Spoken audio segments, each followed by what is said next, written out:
इंसान का जो चेहरा दिखता है जरूरी नहीं है कि वो उसकी असलियत का दर्पण हो। उस चेहरे का एक ऐसा रूप भी हो सकता है जो देखने वाले से पूरी तरह से छुपा हो, और यह दोगला चेहरा किसी करीबी इंसान का भी हो सकता है।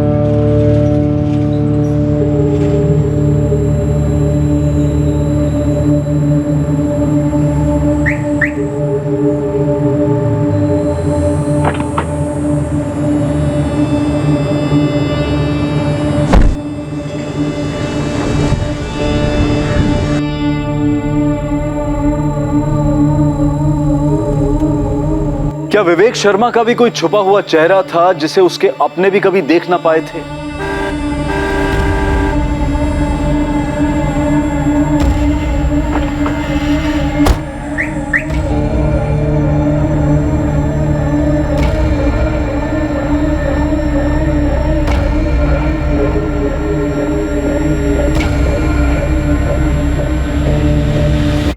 Good morning sir. Morning. Good morning sir. Morning जी। Good morning sir. मॉर्निंग।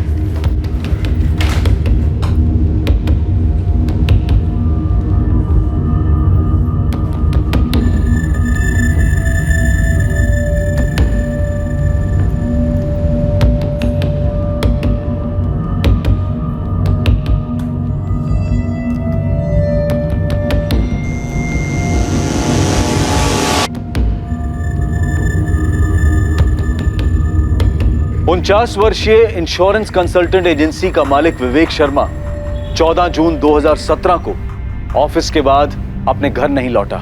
किसी को नहीं पता था कि वो घर क्यों नहीं लौटा और वो कहां गया था। विवेक नॉर्मली 7 साढ़े 7 बजे तक घर लौट आते हैं। लेट हुआ तो मैक्स टू मैक्स 9:30। हमने जब फोन ट्राई किया तो उनका फोन स्विच ऑफ था। The number you have called is currently switched off. आपके द्वारा डायल किया हुआ नंबर अभी बंद है। मम्मी, पापा किसी मीटिंग में होंगे और फोन स्विच ऑफ रखा होगा उन्होंने। 10:30 बज गए हैं संजय। वेट करते हैं मम्मी, पापा किसी जरूरी मीटिंग में फंस गए होंगे। रात भर हम परेशान रहे, सोए नहीं, बस फोन ही ट्राई करते रहे, लेकिन अभी तक उनका फोन स्विच ऑफ ही आ रहा है। रिधि जी, आपने बताया कि आपके हस्बैंड का ऑफिस सॉलिटर बिजनेस कॉम्प्लेक्स गरोड़िया नगर में। जी सर। संजय, तुमने अपने पापा के ऑफिस में बात की? शायद वहाँ किसी को पता हो कि किसी मीटिंग में बाहर गए हैं। अभी थोड़ी देर पहले उनकी ऑफिस इंचार्ज गीता से बात की। विवेक सर घर नहीं लौटे, ये क्या कह रहे हो संजय? पूरी रात से अभी तक उनका फोन स्विच ऑफ बता रहा है। पर वो तो कल आफ्टरनून में ही निकल गए थे, लंच से पहले करीब 12:30 बजे। गीता, एक मीटिंग है, लंबी चलेगी, देर से लौटूंगा। Okay sir.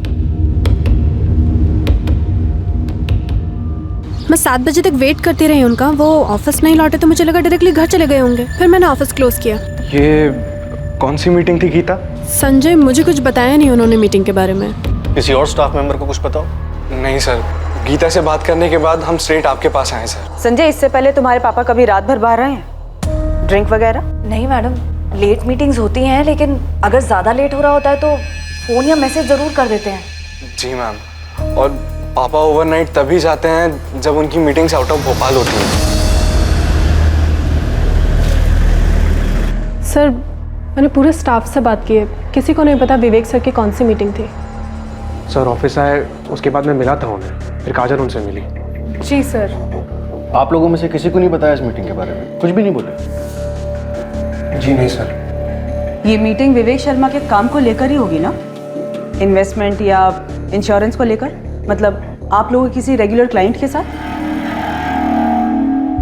उन्होंने ऐसा कुछ बोला नहीं मैम। सर ये सारी लिस्ट है। आशीष, ये एसके ब्रदर्स अपने और 15 एम्प्लॉइज को इंश्योरेंस कवर देना चाहते हैं। उनके पर्सनल मैनेजर से डील करो, सिर्फ 5% रिबेट ऑफर करो, नॉट मोर। मेरी डिस्कशन प्रीतम फैब्रिकेशंस के एक्सीडेंट इंश्योरेंस के कवर को लेकर हुई थी। सर, प्रीतम फैब्रिकेशंस को अपने 3 यूनिट्स के लिए एक कॉम्प्रिहेंसिव प्लान चाहिए। लेकिन उनकी नई यूनिट अभी अभी ऐड हुई है ना, 1 महीने पहले। तो नए यूनिट को पहले साल में हम बाकी 2 यूनिट्स जितना रिबेट नहीं ऑफर कर सकते। सर, मैं 10% कट ऑफर करने का सोच रही थी। 2 साल से हमारे साथ खुश रहेंगे। देखो काजल, कॉल तुम्हारा है, मेरे हिसाब से 7 काफी है, हमें भी तो खुश रहना है। Yes sir, got it. Kajal, अगर वो 10 पर अड़े रहे तो अग्री करो, हम बाद में रिकवर करेंगे। और तुम रागिनी, तुम्हारी कोई मीटिंग नहीं थी बॉस के साथ? नहीं मैम, कल मेरी कोई रिपोर्टिंग नहीं थी उनके साथ। एक्चुअली मैम, विवेक सर अक्सर ऐसे मीटिंग्स के लिए जाते रहते हैं, लेकिन हमें एग्जैक्टली पता नहीं होता है पार्टी कौन सी है। तो ये ज़रूरी नहीं कि पार्टी क्लाइंट ही हो, कोई और भी हो सकता है, कोई पर्सनल मीटिंग भी हो सकती है। सर हम लोग कैसे बता सकते हैं ये बात? आशीष, काजल, जब तुम लोगों की मीटिंग हुई विवेक शर्मा के साथ, तो तुम लोगों ने कुछ नोटिस किया? किसी टेंशन या परेशानी में लग रहे थे वो? मैंने तो ऐसा कुछ नोटिस नहीं किया। हमेशा की तरह थे, नॉर्मल, कूल। मैंने कोई डिस्टर्बेंस नोटिस नहीं किया।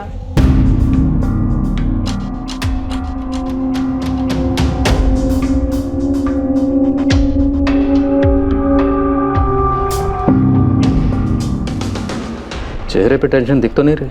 हाँ सर, डिस्टर्ब तो डेफिनेटली नहीं लग रहा है।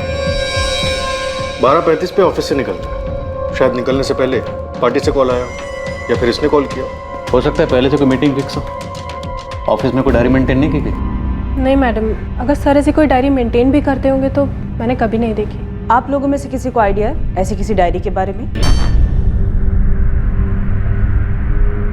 12:35 पर ऑफिस से निकला तो हो सकता है लंच मीटिंग हो। वर्डिया नगर में जितने भी ए क्लास रेस्टोरेंट हैं सब जगह चेक करो। एक्चुअली पूरे भोपाल में चेक करो। अजीब है, बंदा ऑफिस से एक मीटिंग के लिए निकलता है, उसके बाद ना घर पहुंचा ना ऑफिस। इसकी सारी बैकग्राउंड डिटेल्स निकलो और सारे हॉस्पिटल में भी चेक करो।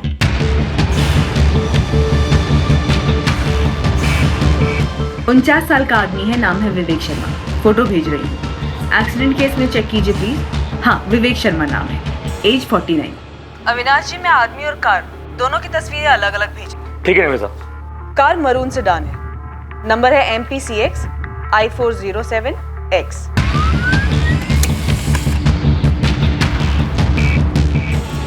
गरोड़िया नगर एरिया में जितने भी CCTV कैमरा है सबको स्कैन कीजिए और वहां से निकलने वाले रोड्स को। थोड़ा टाइम दो निमिता, मुझे 14 जून के सारे फुटेजेस अलग करने होंगे और CCTVs भी काफ़ी है। जी अविनाश जी, मैं समझती हूँ, लेकिन इसे आप प्रायोरिटी पे रखिए। आदमी को मिसिंग हुए 48 घंटे हो चुके। हमने सारे होटल्स, रेस्टोरेंट, सब जगह के CCTV चेक किए, लेकिन कहीं भी कुछ भी शो अप नहीं हो रहा है। तो सर मेरे पापा कहाँ गए फिर? निधि, क्या कोई ऐसी वजह है कि आपके पति घर लौटने नहीं चाहते? Excuse me? सर मेरे पापा खुद से घर क्यों नहीं लौटना चाहेंगे? देखिए, हमने आपके सब लोगों के फ़ोन टैप किए, ये आप जानते हैं। हमने विवेक के ऑफिस में भी सबसे बात की, ये समझने के लिए कि विवेक को कहीं से कोई धमकी तो नहीं मिल रही। कैसी धमकी? निधि जी, हम किडनैपिंग को रूल आउट नहीं कर रहे। मेरे हस्बैंड को कोई किडनैप क्यों करेगा? पैसों के लिए। आपको किसी पर शक? नहीं सर, मेरे पापा की किसी के साथ कोई दुश्मनी नहीं थी सर। कितना अजीब है ये सब कुछ सर। एक नॉर्मल दिन था, नॉर्मल मीटिंग के लिए गए और अभी तक लौटे नहीं। अजीब तो है संजय, पर कुछ भी ऐसे तो नहीं होता, कोई ना कोई कारण तो होता है। हमने शहर के सारे हॉस्पिटल छान मारे, कोई एक्सीडेंट केस नहीं, कुछ नहीं। तो फिर आपके पापा कहाँ गए और क्यों? मैडम, धमकी दुश्मनी वगैरह की बात भी होगी तो वो हमसे क्यों शेयर करते? हाँ, लेकिन मैं आपको हमारे सारे क्लाइंट्स के लिए जरूर दे सकती हूँ।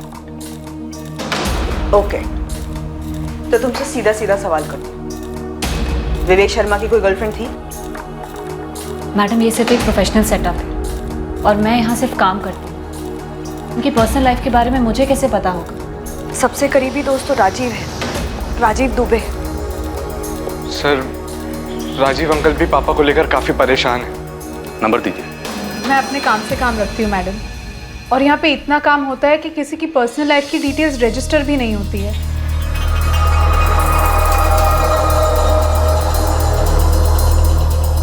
देखो, तुम लोग काफी प्रोफेशनल बिहेव कर रहे हो। मुझे एक ऐसा ऑफिस बताओ जहाँ पे स्टाफ को एक दूसरे के पर्सनल डिटेल्स के बारे में ना पता हो, खासतौर से अफेयर्स वगैरह। आशीष, तुम यहाँ 4 साल से हो, गीता तुम 6 साल से, रागिनी तुम भी 6 साल से हो, और काजल तुम्हें 3 साल होने को आए। मैम, लेकिन आपका पॉइंट क्या है? पॉइंट ये है आशीष कि तुम लोग की तुम्हारे बॉस के बारे में इंफॉर्मेशन इतनी लो है कि शक करने जैसी है। लेकिन मैम, जिस बारे में पता ही नहीं है उस बारे में आपको कैसे बता सकते हैं? मैम, हम विवेक सर के गायब होने को लेकर वैसे ही बहुत टेंशन में हैं। ये सवाल तुम सबके लिए। क्या विवेक शर्मा और उनकी पत्नी निधि शर्मा, इन दोनों के बीच में कोई टेंशन थी?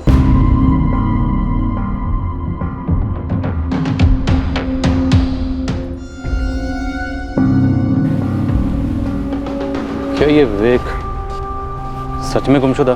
सर 3 दिन हो चुके हैं, अभी तक घर लौटा नहीं है। कुछ तो बात है। एक्सीडेंट नहीं है, किडनैपिंग होती तो अभी तक फिरौती का कॉल आता, जो कि अभी तक नहीं आया। और घर में सब नॉर्मल हो, आदमी घर ना लौटे, ये भी तो नहीं हो सकता। नॉर्मल? पर क्या सब कुछ नॉर्मल था यहाँ?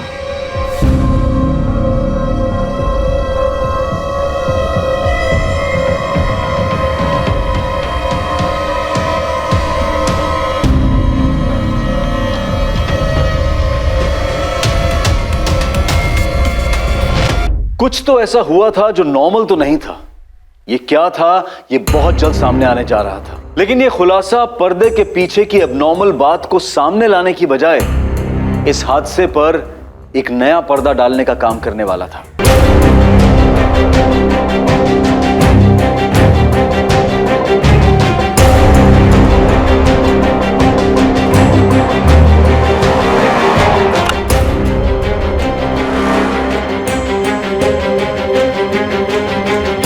The number you have called is currently switched off.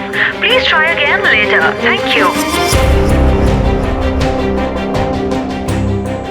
गरुड़िया नगर और उसके सभी रास्तों के CCTVs को हमने स्कैन किया, लेकिन 14 जून को ये MPCXI 407X ऐसी कोई भी मरून सेडान स्पॉट नहीं। फिर कार के साथ कहाँ गायब हो गया ये विवेक शर्मा? राजीव दुबे, मैं इंस्पेक्टर हर्ष राठौर बोल रहा हूँ। विवेक का कुछ पता चला इंस्पेक्टर? तलाश जारी है, आपसे बात करनी है। ऐसे कैसे वो कहीं चला गया? आपको लगता है विवेक कहीं चला गया खुद से? नहीं, मेरा मतलब है कि वो ऐसे कैसे कहीं गायब हो गया। उसकी वाइफ निधि, उसका बुरा हाल है इंस्पेक्टर। प्लीज मेरे दोस्त को जल्दी ढूंढिए। हम ढूंढ रहे हैं। मैं करमवीर थाने में हूँ, आप कितनी देर में आ सकते हैं? जी मैं अभी आया। सर, विवेक शर्मा के फ़ोन पर 14 जून को एक कॉल आया था 12:15 बजे। ट्रैक हो गया।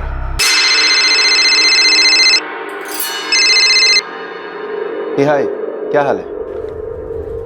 और ये नंबर स्विच ऑफ है? हाँ सर, 4448976112। पिछले 1 महीने से इस नंबर पे विवेक शर्मा को कॉल्स जा रहे हैं और विवेक शर्मा ने इस नंबर पे कॉल्स किए हैं। तो जान पहचान का होगा, बंदा या बंदी? सर, इन दोनों के बीच में सिर्फ पिछले 1 महीने से बात हो रही है। 1 महीने के पहले कोई कॉल नहीं हुआ? सर, ये 1 साल के कॉल रिकॉर्ड्स हैं। ये नंबर इससे पहले कहीं नहीं दिखा। इस नंबर को अर्जेंट बेसिस पर ट्रैक करके इसके रिकॉर्ड्स मंगाओ। कमल, मुझे लगता है ये नंबर हमारी लीड है।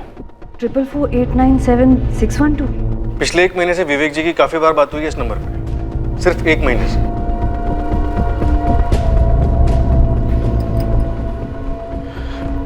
ट्रिपल 4 897612। मेरे और संजय के कांटेक्ट लिस्ट में ये नंबर नहीं है। हमें नहीं मालूम ये नंबर किसका है। कौन हो सकता है मम्मी?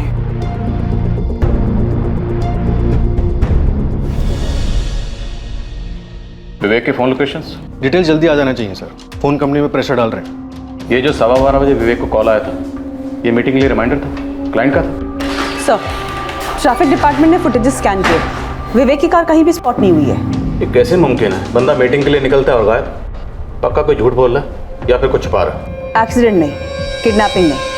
अगर ये बंदा अपनी मर्जी से कहीं गया है तो किसी चीज़ से तो भाग रहा है, कुछ ज़बरदस्त हुआ है। ऐसे अपनी मर्जी से कहीं क्यों भाग जाए? और इसके बैकग्राउंड चेक में भी ऐसा कुछ सामने नहीं आया। एक टॉप बैंक में कई सालों तक जॉब करता था, फिर 10 साल पहले इसने अपनी इंश्योरेंस एजेंसी खोली। अच्छा खासा बिजनेस चल रहा था। ये जो 12:15 बजे विवेक को कॉल आया था, शायद ये किसी मीटिंग की याद दिलाने के लिए किया गया था।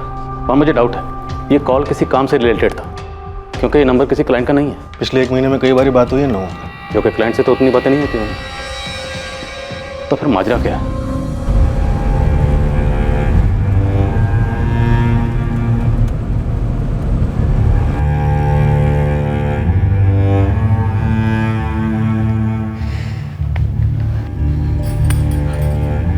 मम्मी, गीता ने फोन किया था, कह रही थी कि क्लाइंट से कॉल पे कॉल आ रहे हैं, डील्स पेंडिंग पड़ी हुई हैं, किसी को पापा की जगह डील्स करनी पड़ेंगी अब। मुझे तो तेरे पापा के काम के बारे में ज्यादा जानकारी भी नहीं है। क्या हुआ होगा तेरे पापा के साथ?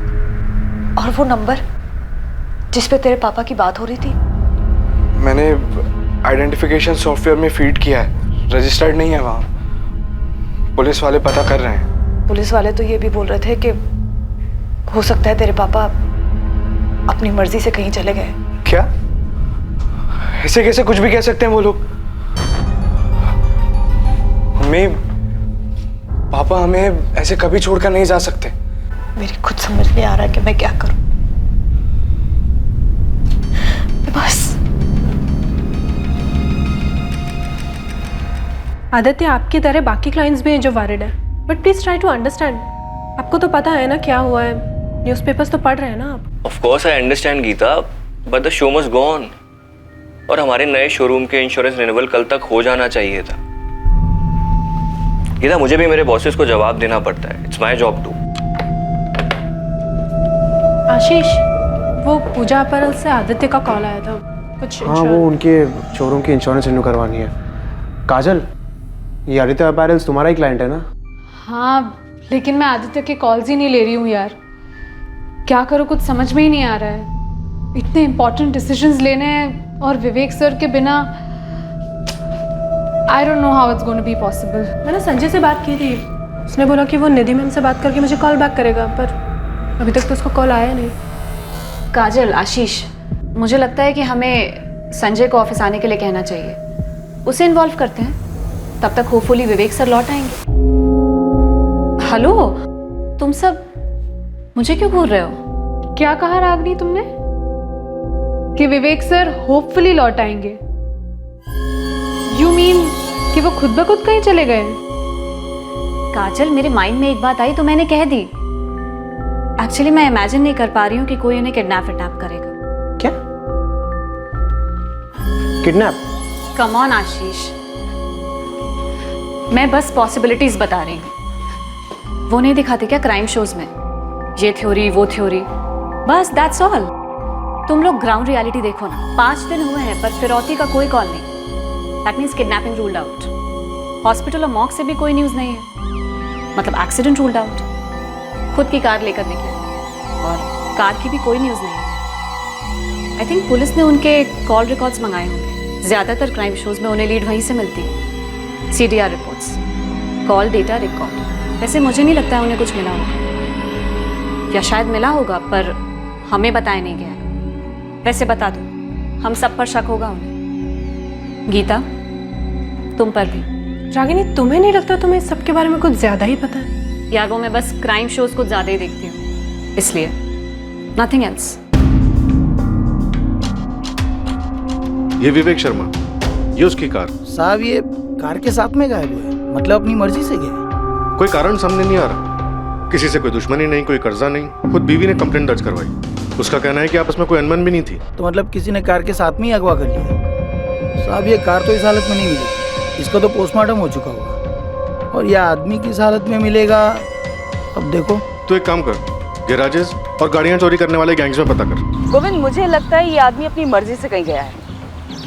घर पे कोई अनबन हुई होगी, इसके अलावा तो कुछ नजर नहीं आता है। फैमिली बैकग्राउंड चाहिए मैडम आपको? एकदम बारीकी से। इस विवेक के साथ साथ इसकी बीवी निधि और बेटे संजय, दोनों की डिटेल चाहिए। मुझे ऐसा लग रहा है ये दोनों हमसे कुछ छुपा रहे हैं। हो जाए। इनके अलावा ऑफिस के 4 एम्प्लॉइज और हैं, 3 लेडीज 1 आदमी, सबकी फाइल बना। देखो राजीव, अगर तुम्हारे दोस्त विवेक की अपनी पत्नी निधि के साथ कोई अनबन थी, कोई घरेलू मसला था, और विवेक अपनी मर्जी से कहीं चला गया, तो हम अपना टाइम वेस्ट नहीं करना चाहते। ऐसी कोई अनबन नहीं थी, ये जरूर कोई सीरियस मामला है। कितना सीरियस? किडनैपिंग, मर्डर, कितना सीरियस? और तुम्हें क्यों लगता है सीरियस मैटर है? क्या विवेक की किसी के साथ कोई दुश्मनी थी? मकसद क्या था? विवेक आखिर मीटिंग के लिए कहाँ गया? और रुकिए सर, मैं ये सब बातें नहीं जानता। मैंने सीरियस इसीलिए कहा क्योंकि निधि को बताए बिना विवेक कहीं जाता नहीं था। अफेयर था कोई? अफेयर?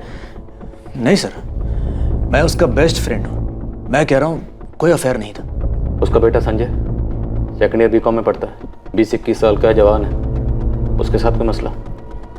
सर, बेटे के साथ मसला और इतना बड़ा कदम नहीं सर, मामला कुछ और है। सुन ना, बोलो क्या बात है? राजीव, इस वक्त हमें सिर्फ इतना पता है कि ऑफिस से निकलने से ठीक 20 मिनट पहले विवेक को फ़ोन आया था 4448976112 से। उसके बाद विवेक ऑफिस से निकला। हे हाय, क्या हाल है? और उसे लौटने की कोई जल्दी नहीं थी। गीता, एक मीटिंग है, लंबी चलेगी, देर से लौटूंगा। गाड़ी में बैठकर जाते वक्त विवेक के चेहरे पर कोई टेंशन नहीं थी, कोई तनाव नहीं था, एकदम रिलैक्स। 14 जून को ऑफिस से मीटिंग के लिए निकला, उसके बाद लौटा ही नहीं, ना ऑफिस ना घर, और आज 5 दिन हो गए। Sir CCTV footages all blank. Vivek ने कोई ऐसा रूट लिया जो शहर के किसी भी मेजर सीसीटीवी में कैप्चर ही नहीं हुआ। अब विवेक इस वक्त कहाँ है, ये एक सुपर राज है। ये सब कुछ एक बारीकी से की गई प्लानिंग की तरफ इशारा करता है। मेरी तो समझ में नहीं आ रहा, मैं क्या कहूँ। तुम आखिरी बार विवेक से कब मिले थे, या फ़ोन पे कब बात हुई थी? मैं उसे 12 जून को मिला था, उसी के घर पे।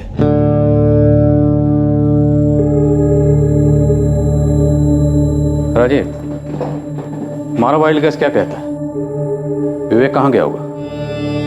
क्या वाइल्ड गेस करो सर, मेरा बेस्ट फ्रेंड गायब है, मुझे तो कुछ नहीं सूझ रहा। एक बार फिर से पूछ लो, आर यू श्योर कोई अफेयर नहीं था? नहीं सर, कोई अफेयर नहीं था।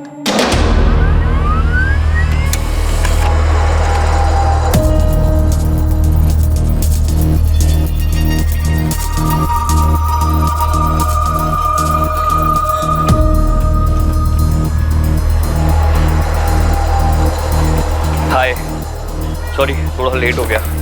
इट्स ओके, नो इश्यूज, मैं भी अभी आई हूँ। Okay, how are you? I am good, how are you?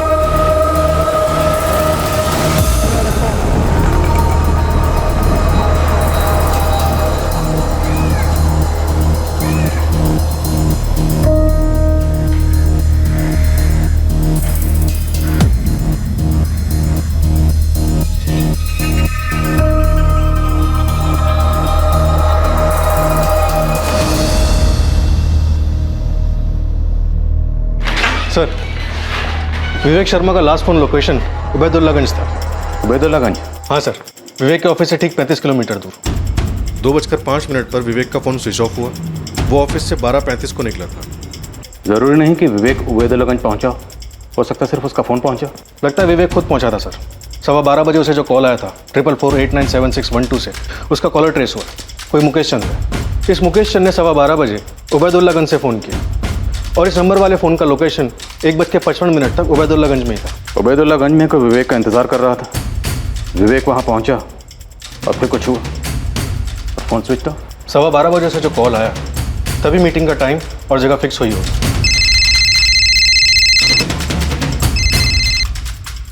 हाय, क्या हाल है? हाँ ठीक है, मैं 12:30 12:40 को निकलूंगा यहाँ से, फिर मिलते हैं वहाँ। Okay bye.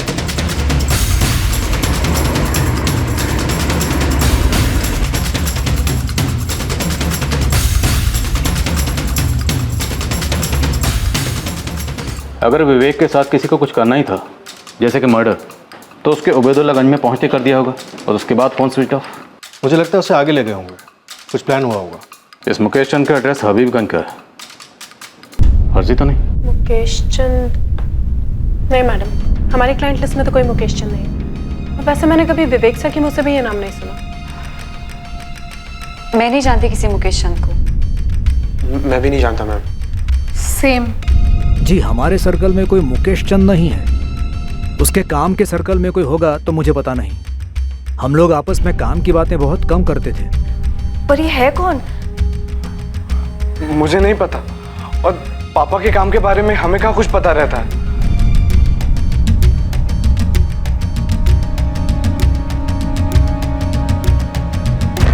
Vivek Sharma missing case के ड्रामे में अब एक नया किरदार दाखिल हुआ। उसका नाम था मुकेश चंद। लेकिन विवेक की पर्सनल और प्रोफेशनल लाइफ में से कोई भी इस व्यक्ति को नहीं जानता था। उस रहस्यमय मीटिंग में जाने से पहले और उस मीटिंग के 1 महीने पहले से विवेक शर्मा की बात एक नंबर से होती रही थी, और वो नंबर इस मुकेश चंद के नाम पर रजिस्टर्ड था। लेकिन सवाल यह था कि कौन था ये मुकेश चंद? क्या ये वाकई में कोई था या फिर ये फर्जी आइडेंटिटी थी? और अगर फर्जी थी तो साजिश क्या थी?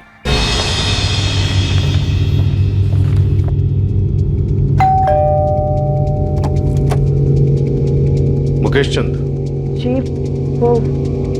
वो मेरे पति हैं। कहाँ है? वो अभी अपने ऑफिस में है। पर क्या बात है सर? अभी ऑफिस में होंगे? हाँ, और कहाँ होंगे? लेकिन आप बताइए, आप उनके बारे में पूछ क्यों रहे हैं?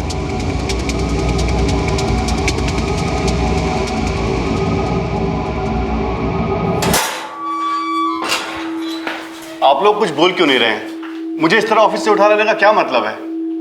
विवेक शर्मा कहाँ है? कौन कहा है?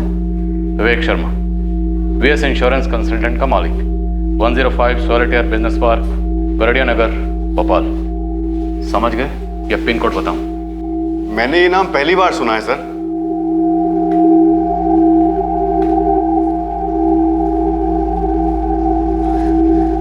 मुझे नहीं मालूम ये कौन है। मुझे भी नहीं पता कि पापा इसे जानते हैं या नहीं। तुम में से कोई जानता है इसे?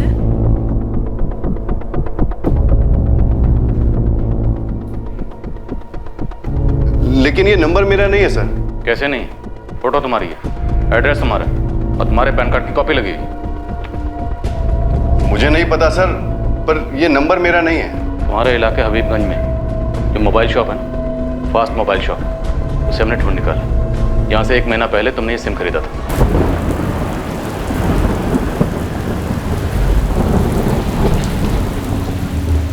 ये नंबर 4448976112 यहीं से बेचा गया था। एक सेकंड सर, चेक करता हूँ।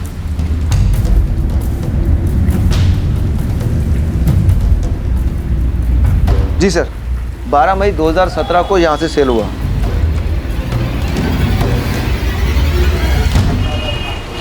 ये मुकेश चंद है? डॉक्यूमेंट तो उसी के हैं, वही होना चाहिए। सर ये है तो मेरे ही, लेकिन मैंने कोई नंबर नहीं लिया 1 महीना पहले। विवेक शर्मा 5 दिन से गायब है और गायब होने से पहले उसकी आखिरी बात तुमसे हुई थी। क्यों गायब किया उसे? नहीं सर, मैं किसी विवेक शर्मा को नहीं जानता। ये मेरे कागजात का गलत इस्तेमाल किया है किसी ने। मुझे कोई फंसा रहा है। कौन फंसा रहा है? क्यों फंसा रहा है? तुम्हारे ये सारे कागजात किसी के हाथ में कैसे पहुंचे? मुझे मालूम नहीं सर, आप किसी से भी पूछ लीजिए। मैंने आज तक एक सिग्नल तक नहीं तोड़ा है। मैं आदमी को क्या गायब करूंगा? सर, विवेक के सारे सर्कल में मुकेश के बारे में किसी को नहीं मालूम। ये मुकेश ये नहीं जानता कि इसके डॉक्यूमेंट्स यूज कैसे हुए। जरूर कोई झोल है सर। पक्का झोल है, और उससे बड़ा झोल ये है कि इस झोल के बारे में विवेक से जुड़े किसी भी शख्स को कुछ नहीं पता। ये सिर्फ कह रहे हैं कि कुछ नहीं पता।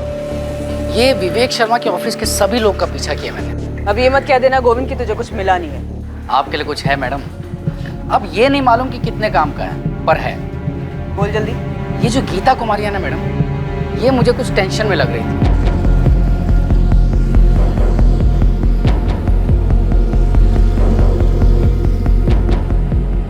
तुझे कैसे पता कि टेंशन में थी? वो ऐसे कि ये ऑफिस के बाद ऑफिस के ही एक बंदे से मिलती है, वो आशीष सिंह।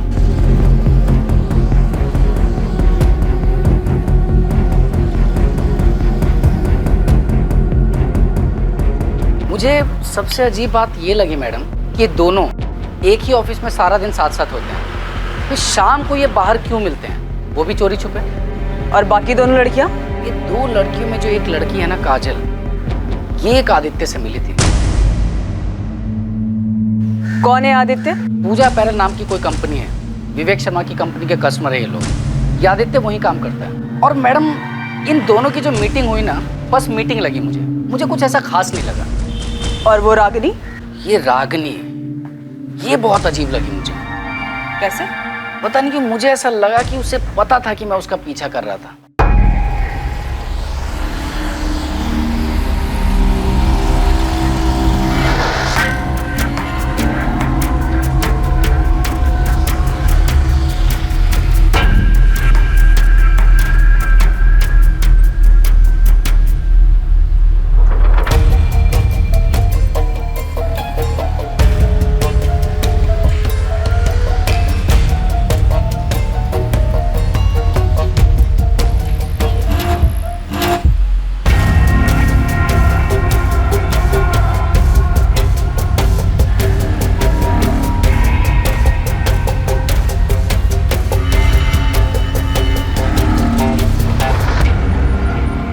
मुझे तो समझ में ही नहीं आया कि उसे कैसे पता चला कि मैं उसका पीछा कर रहा था। 1 मिनट के लिए ना मैडम थोड़ा नर्वस हो गया था मैं। तो गोविंद, तुझे ये लगता है कि ऑफिस के अंदर की बात है? खबरी बाबू ने उबैदुल्लागंज से लेकर भोपाल तक के सभी गैराजेस छान मारे, सभी कार चोर गैंग्स में अपने कॉन्टैक्ट्स को खंगाला, लेकिन कहीं से कोई खबर नहीं, ना डिसमेंटल करने की और ना ही कलर चेंज की। कमल, इस ऑपरेशन की प्लानिंग बड़ी बारीकी से की गई। 1 महीना पहले सिम कार्ड खरीदा गया, जिससे विवेक को कई कॉल किए गए। अब विवेक के जस्ट गायब होने से पहले एक कॉल किया गया, और हमें मिलता कौन है? मुकेश चंद, जिसकी आईडी इस्तेमाल की गई। सर, अब नमिता की थ्योरी में दम लग रहा है कि विवेक शर्मा के गायब होने की प्लानिंग खुद विवेक शर्मा ने की।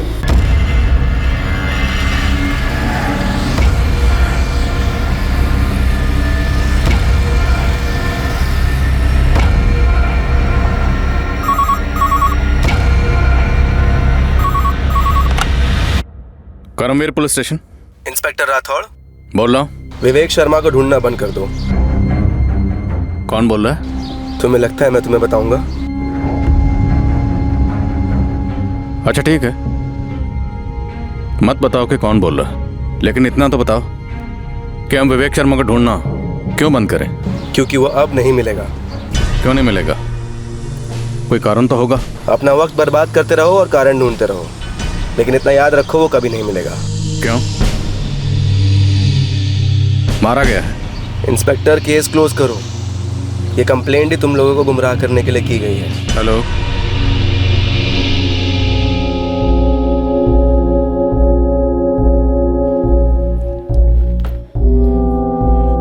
क्या बात है जी? पुलिस आपको ऑफिस से क्यों लेकर गई थी? कुछ नहीं, बस थोड़ी गलतफहमी हो गई थी उन्हें, मिस्टेक। निधि, संभालो अपने आप को, समेटे रखो खुद को, सब ठीक होगा। अभी सब कुछ अजीब लग रहा होगा, लेकिन विश्वास रखो, सब ठीक हो जाएगा।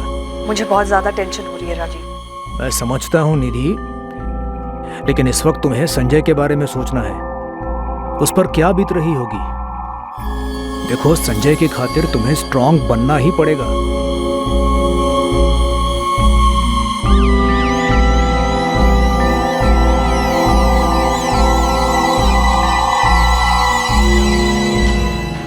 वही नंबर सर, 444897612, इसी नंबर से कॉल आया था, मुकेश चंद वाला।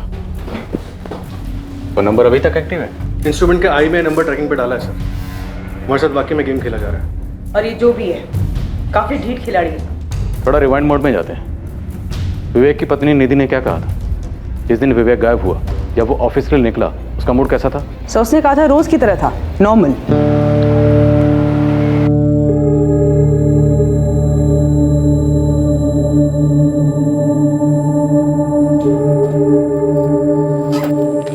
बाय निधि। बाय। वही रूटीन नॉर्मल सी सुबह थी। उन्होंने नाश्ता किया, बाय बोला और ऑफिस चले गए। संजय, तुमसे कोई बात हुई थी विवेक जी की? तुमने कुछ अजीब सा नोटिस किया?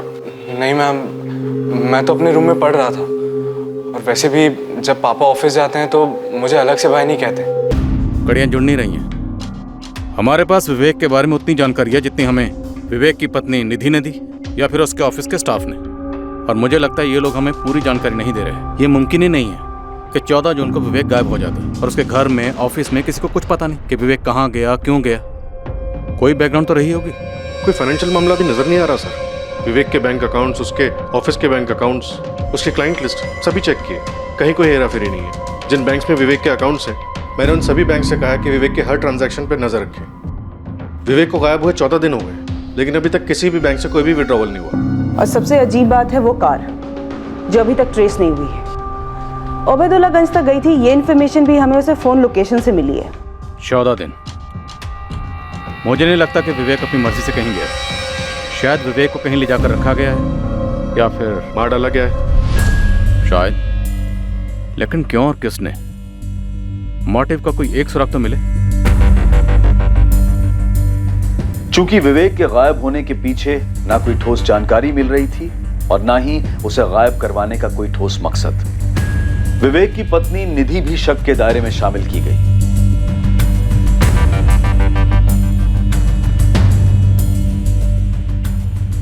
इस केस में विवेक का बेटा संजय भी शक के दायरे में था।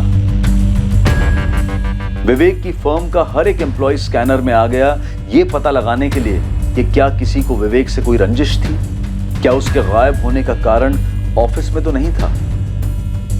इन सस्पेक्ट्स में कोई ऐसा था जिसके पास ऐसी जानकारी थी जिससे केस पर रोशनी डाली जा सकती थी, और यह जानकारी सामने आने में वक्त लगने वाला था।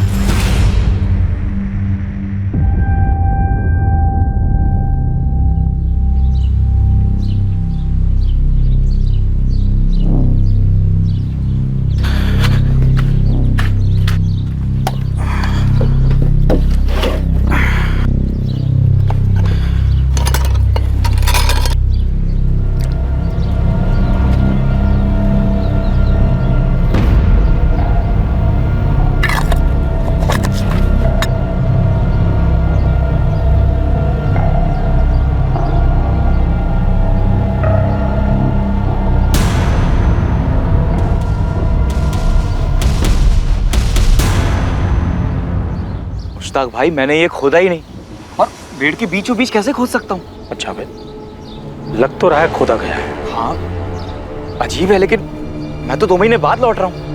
वो ठीक है, पर कुछ तो गड़बड़ लग रही है। देखें? मुश्ताक भाई, मुझे तो डर लग रहा है। डर तो मुझे भी लग रहा है छोटे, पर हमारे खेत है।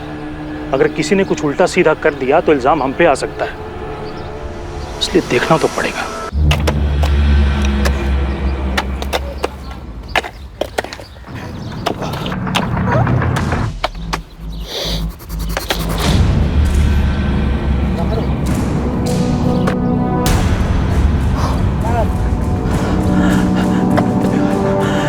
जावेद, जावेद, क्या हुआ भाई?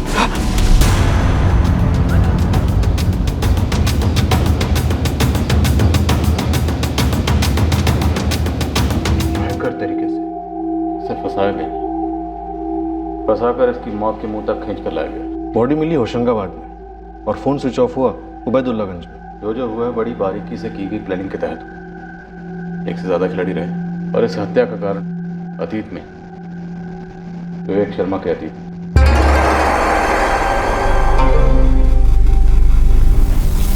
मम्मी, क्या हुआ?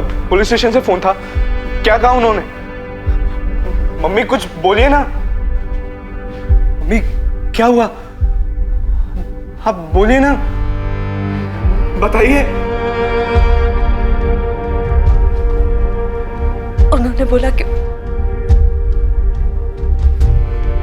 तेरे पापा की बॉडी मिली।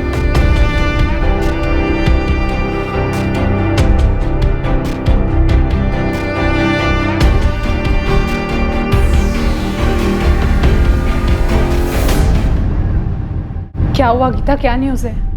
गीता बोलो ना। पुलिस को विवेक सर की बॉडी मिली है।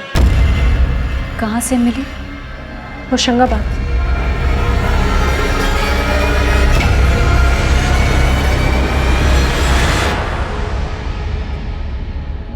बर्बाद? मुझे? तुम्हें वाकई लगता है मुझे बर्बाद किया जा सकता है? चलो बताओ कैसे किया जाएगा? अरे प्लान बताओ, कम ऑन।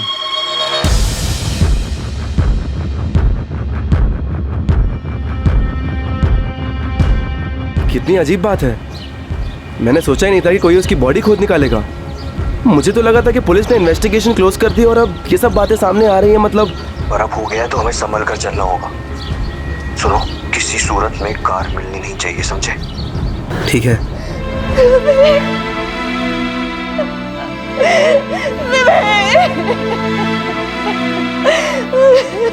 निधि जी, आपके पति विवेक का मर्डर 14 जून को ही हो गया था, उसी दिन जिस दिन वो ऑफिस से मीटिंग के लिए निकले थे। मैं डेट ऑफ डेथ इसलिए कह रहा हूँ क्योंकि बॉडी उतनी गल चुकी है। ये 16 वार किस हथियार से हुए होंगे? ऐसे वार हमेशा मांस काटने के चॉपर से होते हैं, लेकिन इंस्पेक्टर 16 के 16 वार विवेक की मौत के बाद किए गए। भड़ास निकालने के लिए या फिर कोई मैसेज देने के लिए? पॉसिबल। तो फिर मौत कैसे हुई और कब हुई? या वायर से गला घोंटा गया और कर दी। और जिसने भी किया है, इतना तो साफ है, नफरत करता था वो आपके पति से, निधि जी।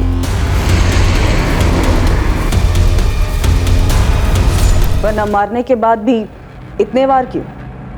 किसी की आपके पति के साथ इतनी गहरी दुश्मनी थी और आप लोगों को भनक तक नहीं थी? ये दीजिए।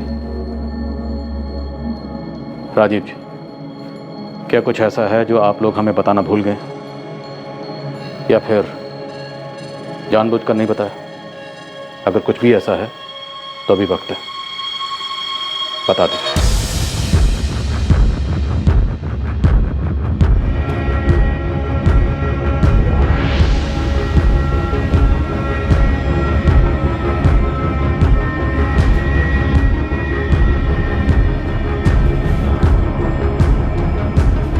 रागिनी, मैं बस 2 मिनट में आती हूँ। ठीक है।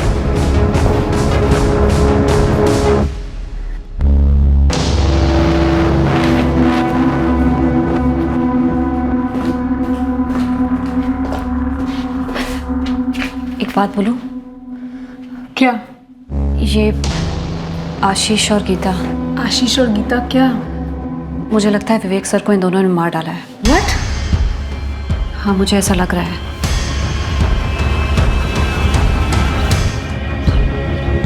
आशीष। मिसेस विवेक शर्मा। निधि मैम, वैसे आई थिंक वो ये कर भी सकती हैं, पर तुम्हें क्या लगता है इस सब के पीछे मोटिव क्या रहा होगा? इंश्योरेंस, कोई अफेयर? अफेयर राजीव दुबे के साथ? विवेक सर का बेस्ट फ्रेंड?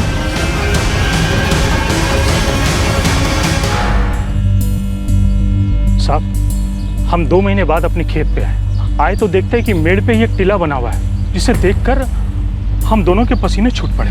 फिर हमने खुदाई शुरू कर दी। इसके अलावा हमको कुछ नहीं पता साहब। कौन सा किसान 2 महीने तक अपनी जमीन से दूर रहता है? साहब, हम 2 महीने के लिए बाहर गए थे और जब बीज बोने का टाइम आया तो हम वापस आ गए और वापस आके देखा तो यहाँ पे ये कांड हो रखा है। तुम लोग 2 महीने के लिए यहाँ पर नहीं हो, तुम्हारी जमीन पे कोई नजर रखने वाला नहीं है। ये बात किस किस को पता है? मेरा यकीन करो सर, विवेक ने मुझसे ऐसा कुछ नहीं कहा जो मैंने आपको ना बताया हो। हमेशा सब कुछ नॉर्मल सा ही था। कुछ नॉर्मल नहीं था राजीव। 16 वार किए गए। 16 वार नॉर्मल नहीं होते। पर मुझे तो कुछ नहीं पता। बेस्ट फ्रेंड के सामने विवेक ने नकाब पहना। अब लगता है आप सब लोग हमारे सामने नकाब पहन रहे हो। लोगों के नकाब उतारना हमारा पेशा है और नकाब उतारने का हमारा सलीका और तरीका थोड़ा टेढ़ा होता है, खासकर मर्डर केस में, जो कि अब विवेक का केस बन गया है। भयंकर मर्डर का केस। तुम्हारे और निधि के पास लास्ट चांस है। हमें असली चेहरे दिखाओ, खुद के और विवेक का।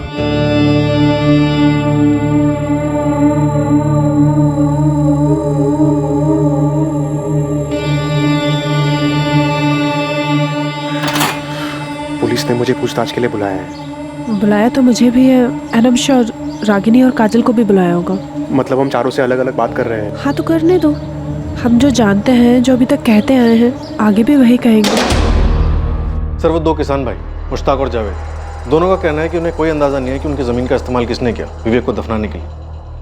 उनके आसपास किसी का विवेक से कोई कनेक्शन? दूर का ही सही। वही तो हैरत की बात है सर।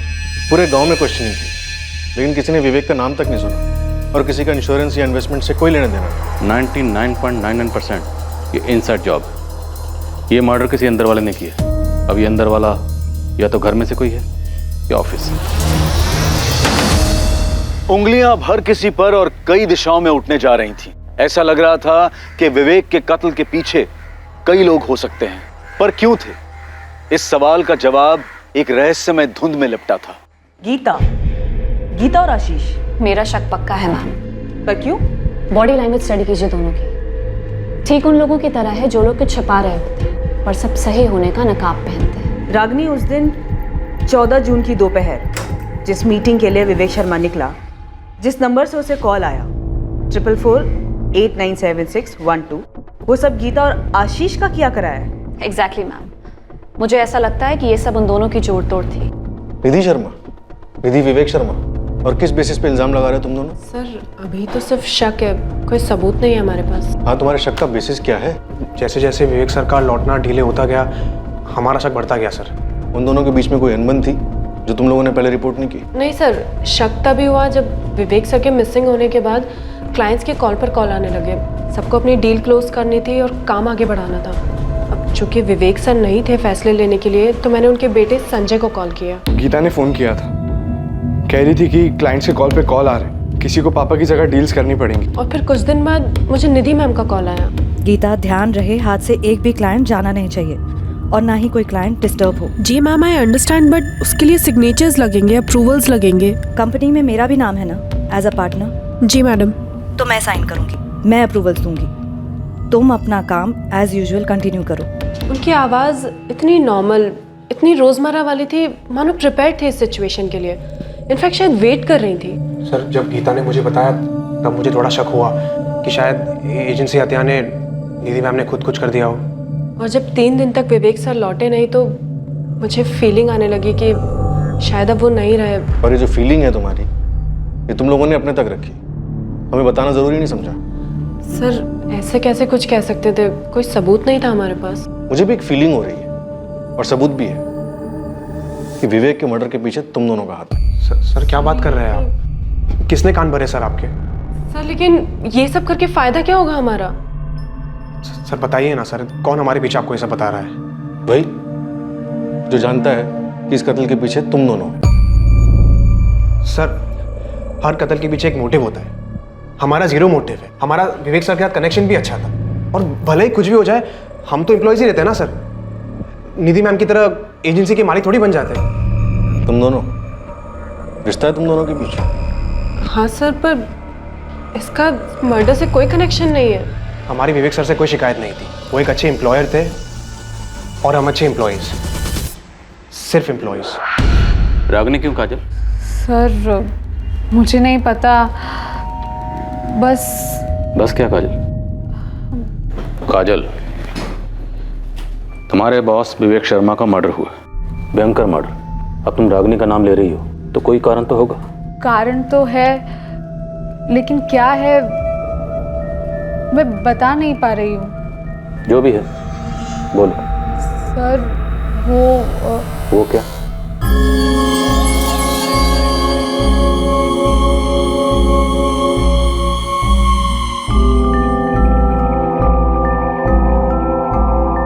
सर वो सब जानती है, मर्डर कैसे होता है, क्यों होता है, आप लोग आगे क्या करेंगे, सब जानती है वो।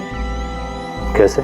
कहने को तो कहती है कि क्राइम शोज देखकर सब पता चला है, लेकिन मुझे ऐसा लग रहा है कि वो इन्वॉल्व्ड है, इसीलिए वो गीता और आशीष के नाम भी ले रही है। तो तुम्हें लगता है कि वो गीता और आशीष का नाम लेकर खुद का जुर्म छुपा रही है?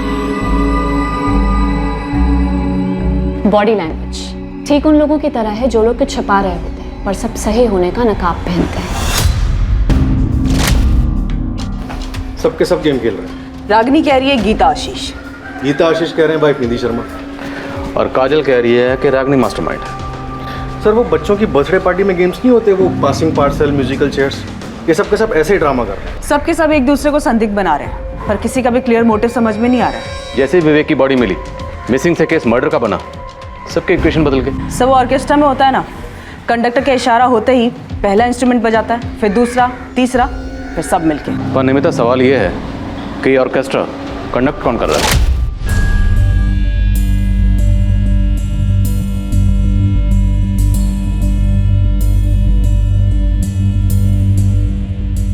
हमें इस केस का क्रैक 4448976112 इसी नंबर से मिलेगा।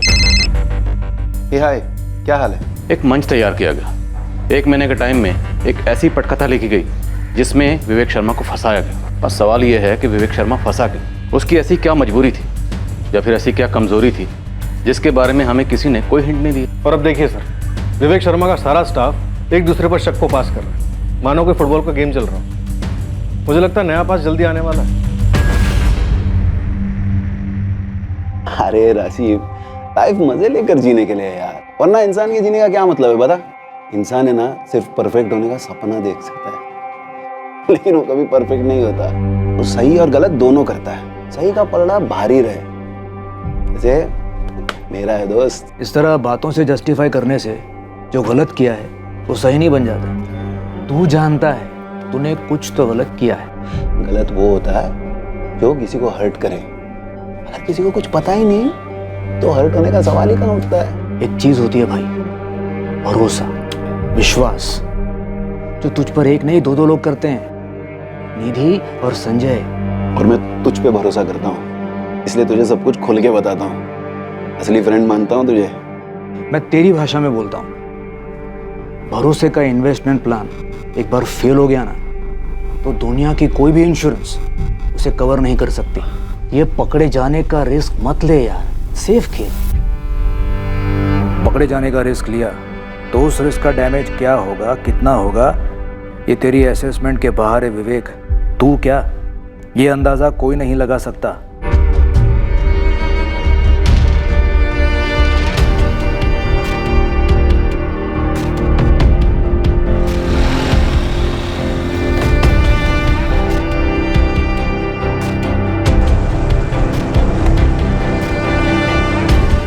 जैसा कि पुलिस को शक था, आरोपों का फुटबॉल अब अपने अगले पास के लिए तैयार था। एक ऐसा खुलासा हुआ जिसके बारे में विवेक से जुड़े किसी ने एक बार भी जिक्र नहीं किया था। शायद इन लोगों में से कुछ लोगों को इसके बारे में पता ही नहीं था और कुछ शायद पता होते हुए भी चुप बैठे रहे थे। इंस्पेक्टर, मुझे थाने आकर कुछ कहना है।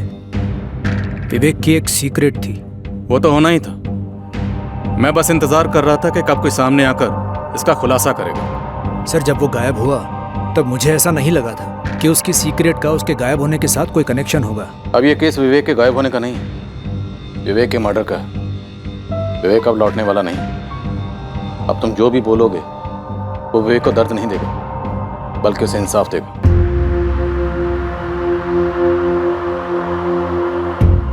तू झूठ बोल रहा है ना संजय? मैं क्यों झूठ बोलूंगा मम्मी? और मेरे झूठ बोलने से पापा लौट आएंगे क्या? राजीव को पहले से ही मालूम था।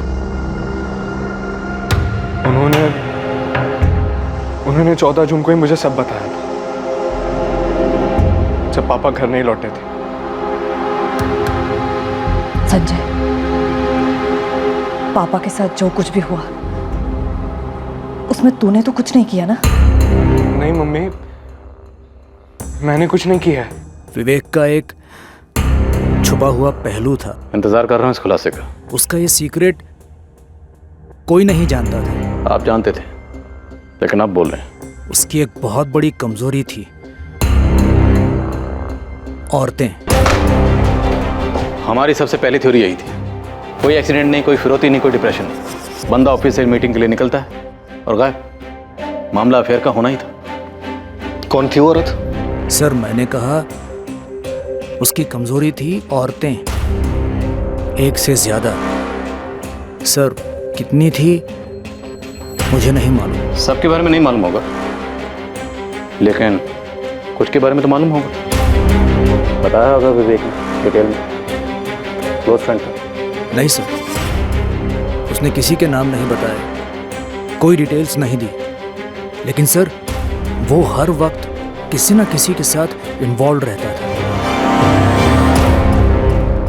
उसके ऑफिस में कोई थी?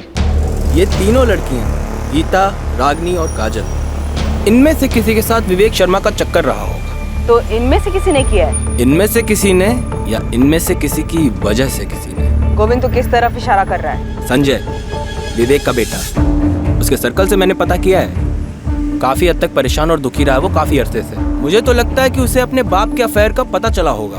माँ के लिए बहुत बुरा लगा होगा, इतना बुरा लगा होगा कि उसने अपने ही बाप को खत्म कर दिया। मैडम, ये पूरा कांड घर के अंदर से ही रचा गया होगा।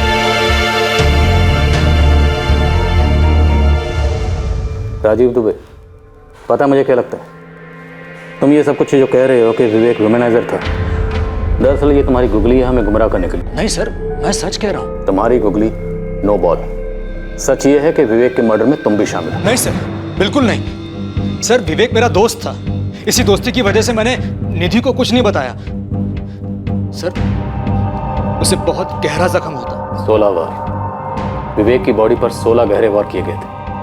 और इतनी नफरत कोई करीबी कर सकता है। एक करीबी निधि थी और दूसरे तुम दोनों ने मिलकर अपने रास्ते का कांटा हटा दिया। नहीं सर। किसके जरिए तुमने विवेक को फांसा था? ये क्या बकवास कर रहे हैं? सुनो बकवास। तुमने 1 महीना पहले किसी के जरिए विवेक को दाना डाला था। मिस्टर विवेक, हाँ, हमारी कंपनी ने एक ज़मीन ली है फैक्ट्री डालने के लिए, तो उस ज़मीन के इंश्योरेंस की बात करनी थी। श्योर मिस्टर नीलेश, मार्केट में सबसे बेस्ट ऑफर हम आपको दे सकते हैं विद अ कॉम्प्रिहेंसिव प्लान। आप असेसमेंट के लिए जल्द से जल्द हमारी ज़मीन कब तक देख सकते हैं? आप बताइए। 1 हफ्ता। डन।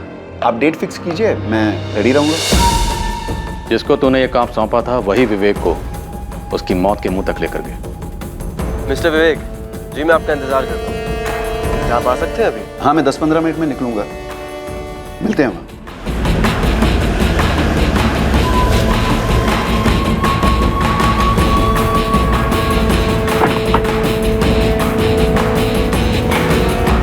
ज़मीन होशंगाबाद में आने के लिए बहुत बहुत शुक्रिया।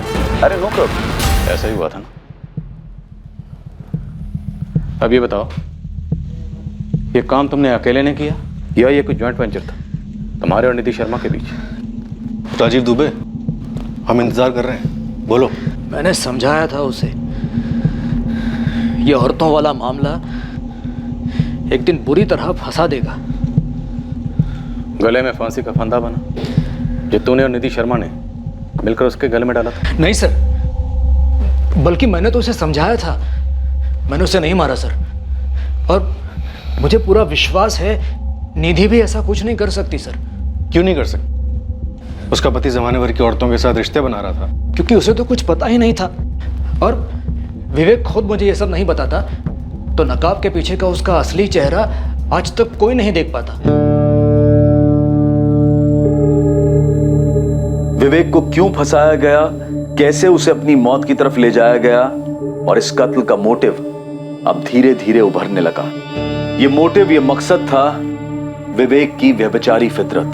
पर विवेक के एक वुमनाइजर होने की बात सिर्फ अब जाकर दुनिया के सामने आई थी। इस बात का आभास हो रहा था कि विवेक के लिए जाल बिछाया गया था, लेकिन किसने बिछाया था इस पर अभी रोशनी पड़नी बाकी थी। मर्डर को अंजाम देने के 1 महीने पहले इसकी प्लानिंग की गई थी। विवेक शर्मा को मार डालने की यह प्लानिंग सटीक थी, बारीकी से की गई थी। बिछाया गया जाल मजबूत था और छुपा हुआ भी।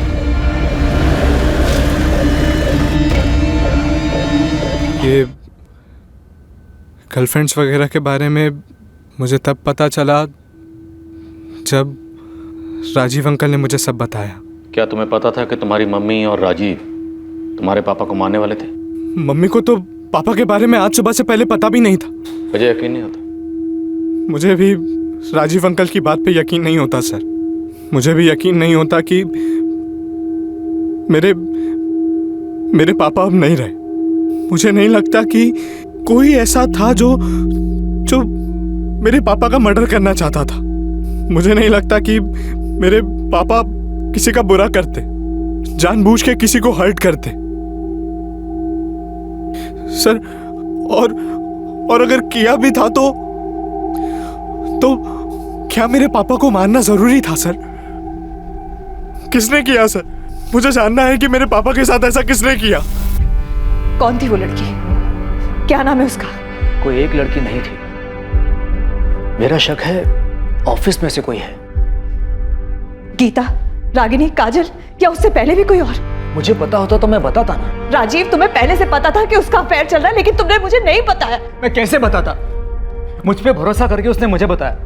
मैं तुमसे कहता तो तुम दोनों की शादी टूट जाती। अभी भी तो टूटी ना राजीव, अब तो सब टूट गया। मैंने कितनी बार समझाने की कोशिश की, वो मानता ही नहीं था। क्यों? क्या कहता था? गलत तब होता है जब किसी को पता हो गलत हुआ है। वो मेरी बात सुनता ही नहीं था। मेरी सुनता? अगर तुमने बताया होता तो।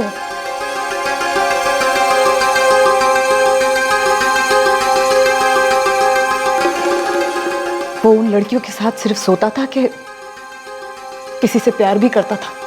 मुझे नहीं लगता वो किसी से प्यार करता था। मेरे बारे में कभी बात करता था प्यार से?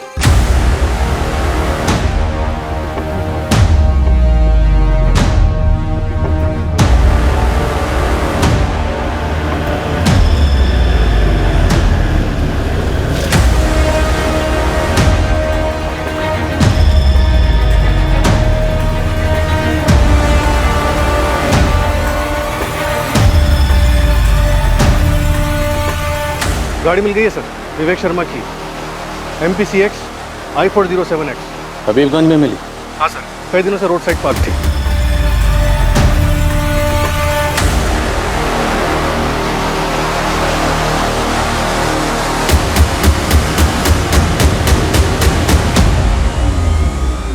कमल, कत्ल हुआ उबैदुल्लागंज में और दफनाया गया होशंगाबाद में, और विवेक की गाड़ी को ठिकाने लगाया गया हबीबगंज में, शातिर प्लानिंग। और इसका सीधा सीधा ताल्लुक विवेक के बेशुमार अफेयर के साथ है, और मुझे लगता है इनमें से कोई एक अफेयर ऑफिस में से किसी के साथ था। और ये तीनों रागिनी, काजल और गीता आपस में बॉल पास करते हैं, किसी पे शक टिकने नहीं दिया। सब तोड़ते हैं तीनों को।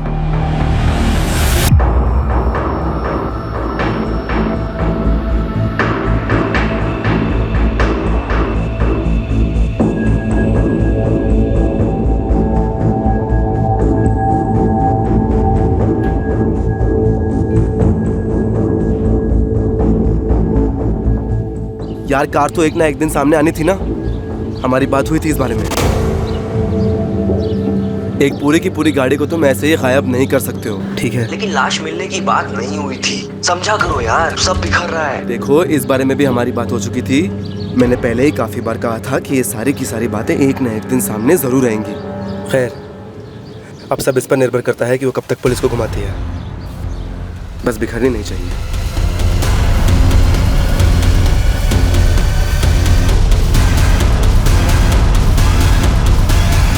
मैं कबूल करती हूँ, विवेक सर और मेरा अफेयर था। गीता, और कोई चॉइस है भी नहीं तुम्हारे पास। लेकिन वो 3 साल पहले था। सर को एंजॉय करना था और मुझे भी अपनी जॉब में आगे बढ़ना था। और वो छोड़ना नहीं चाहता था, अभी एंजॉय करना चाह रहा था। मैंने कहा ना, ये 3 साल पहले का अफेयर था। अभी मैं और आशीष साथ हैं और हम सीरियस हैं। विवेक सर के साथ जो कुछ भी था वो 3 साल पहले ही ख़त्म हो गया। अगर ख़त्म हुआ होता तो तुम हमें बताती। मैडम, मुझे किसी भी तरह की कॉम्प्लिकेशन नहीं चाहिए थी, बस इसीलिए नहीं बताया। नोट कर लो, तो यही बात रागिनी बोलने वाली है। मुझे मालूम था गीता का अफेयर था विवेक सर के साथ, इसलिए मैंने कहा था कि उसने और आशीष ने मिल के कोई प्लानिंग की। और तुम्हारा कुछ नहीं था तुम्हारे विवेक सर के साथ? नहीं सर, मैं इतनी बेवकूफ़ नहीं हूँ कि ऑफिस में बॉस के साथ रोमांस करूँ। हाँ, पर उन्होंने ट्राई ज़रूर किया था। रागिनी,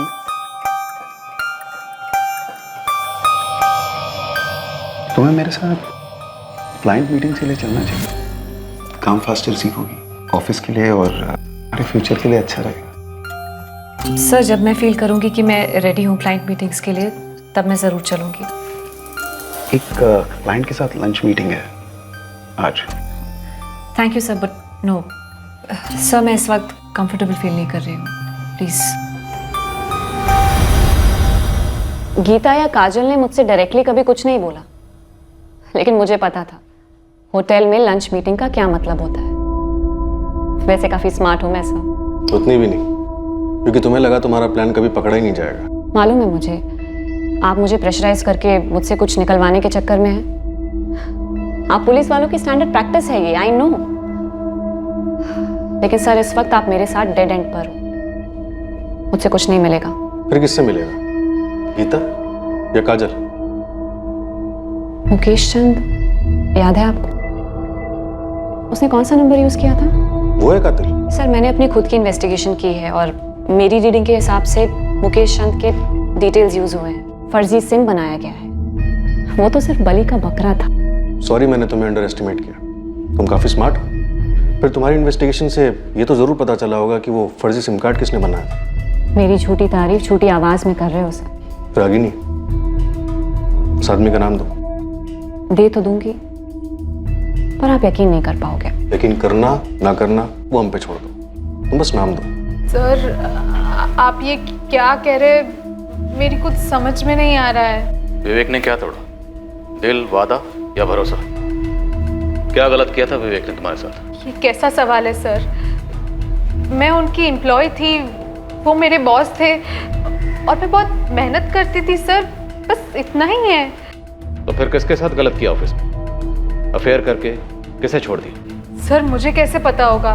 मैं अपने काम से काम रखती थी। काजल चौहान ने विवेक सर को मारने का प्लान बनाया था। पहले तुम गीता आशीष कह रही थी। सर, गीता आशीष गलत कैलकुलेशंस थे। गलत कैलकुलेशन क्यों कहोगी? सर, मैं गलत संभावना पकड़ के चल रही थी। होती है गलती 2 और 2 4 में, पर एक काजल के साथ कोई गलती नहीं हो सकती सर। मैंने काफ़ी क्लोजली ऑब्जर्व किया है उसे सर। और क्या कैलकुलेशन की? सर हमारे क्लाइंट हैं पूजा अपैरल्स, काजल उनका अकाउंट हैंडल करती है। जानते हैं, आगे? पूजा अपैरल से हैं आदित्य सिंह। आदित्य सिंह का क्या कनेक्शन है विवेक के मर्डर से? उन दोनों का अफेयर चल रहा है सर। तुम फिर गेम खेल रही हो खुद को बचाने के लिए? सर मैं कोई गेम नहीं खेल रही, और जब मैंने कुछ किया ही नहीं तो खुद को क्यों बचाऊं? सर मैं आपकी सिर्फ हेल्प कर रही हूँ। जब आपका खबरी मेरा पीछा कर रहा था तब मैं इस काजल को फॉलो कर रही थी।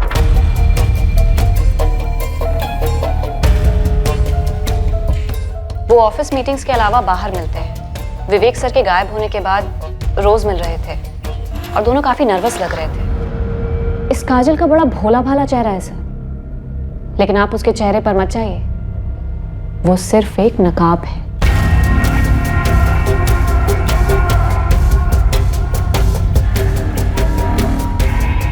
उस नकाब के पीछे एक चालाक प्लेयर छिपे हुए। कैसी player? Game of love sir. वो विवेक सर के साथ भी अक्सर बाहर जाती थी, कहने को मीटिंग्स, पर असलियत तो सिर्फ वो दोनों जाने। काजल चलो जल्दी, हम लेट हो रहे हैं।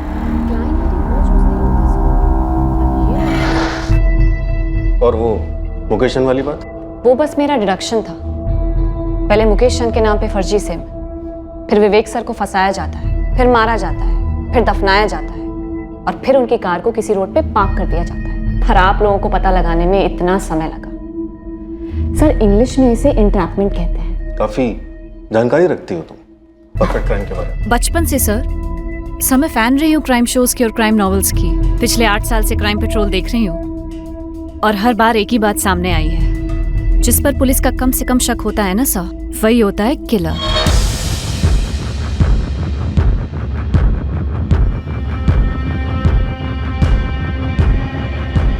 अभी भी संदिग्धों का फुटबॉल पास चल रहा है, लेकिन कोई गोल नजर नहीं आ रहा। और ये गोल जरूर किसी ऑफिस वाले ने स्कोर किया है।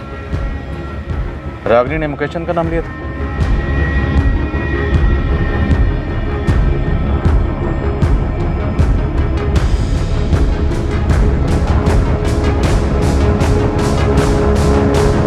वो तो ऑफिस में सबका नाम लेती रहती है, गोल गोल बातें करती है। अजीब कैरेक्टर है उसका। यस सर, मुझे भी थोड़ी ऑफ लगती है वो।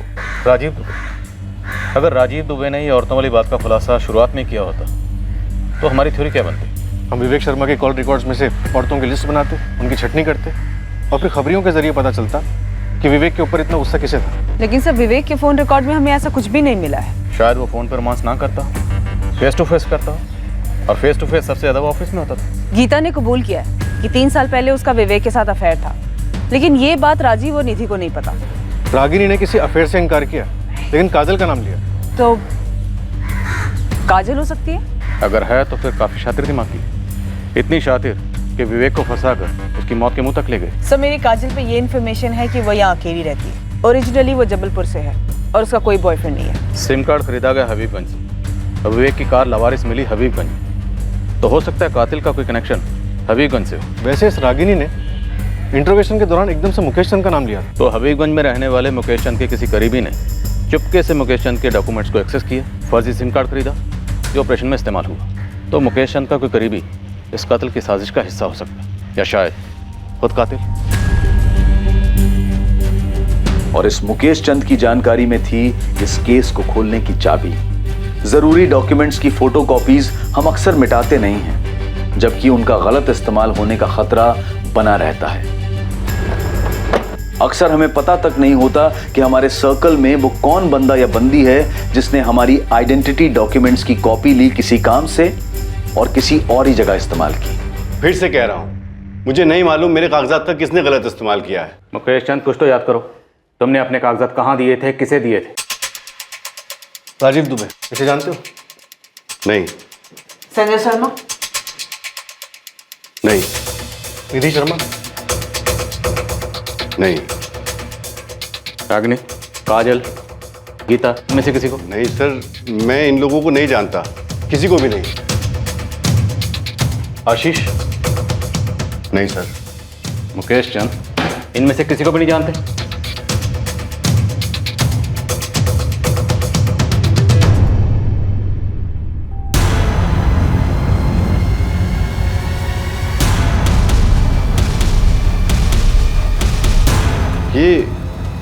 ये तो आदित्य है सर।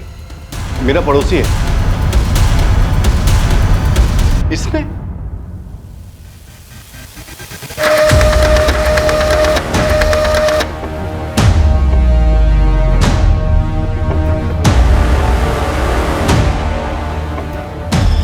सर, इस रागिनी ने तुक्के में मुकेश चंद का नाम उछाला था और हमने कैच कर लिया। इस आदित्य का पार्टनर, कोई साथीदार? सर, एक नाम है नीलेश कुमार। लिस्ट में से कॉल्स कई बार आते जाते रहे। इतना ही नहीं सर, कत्ल वाले दिन दोनों की फोन लोकेशंस उस फर्जी सिम कार्ड वाले फोन से मैच हुई।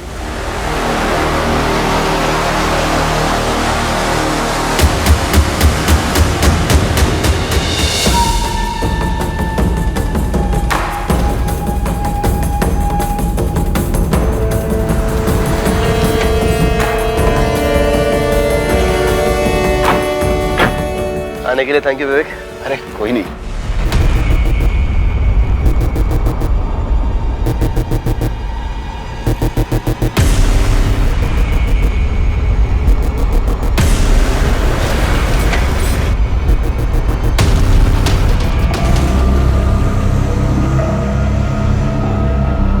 मिला क्या? इसमें कुछ भी नहीं है यार। अरे देख उसके पर्सनल फोल्डर्स में देख, यहाँ पे भी नहीं है। अरे होगा अंदर, देख अच्छे से छान कर।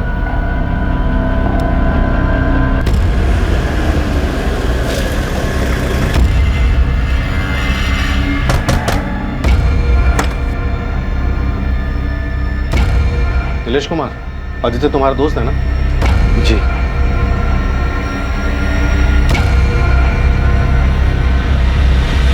आओ आदित्य, बैठो। क्यों लाया गया मुझे यहाँ? बैठो। पहले बताओ। ओए, बैठ।